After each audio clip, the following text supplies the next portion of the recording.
शतकम् अथ ऋग्वेदः। ॐ अग्निमीडे पुरोहितं यज्ञस्य देवमृत्विजं होतारं रत्नधातमम् ॐ अग्निपूर्वेभिरिषिभिरीडयो नूतनेरुत स देव एव वक्षति ॐ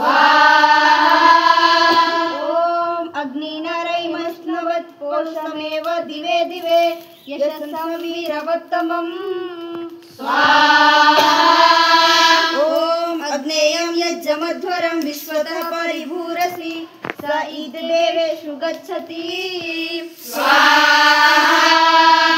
ॐ अग्निहोता कविक्रतुः सत्यश्चित्रस्रवस्तमः देवो देवेभिरागमत् ॐ यदङ्गदासु से त्वमग्ने भद्रं करिष्यसि तवेतत् सत्यमङ्गिरः ॐ उपत्वाग्ने दिवे दिवे दोषावस्तर्धिया वयं नमो भरन्त एमसि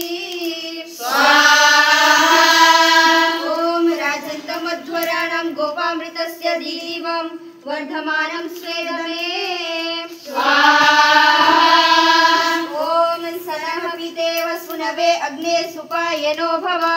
स च स्वानः स्वस्तये ॐ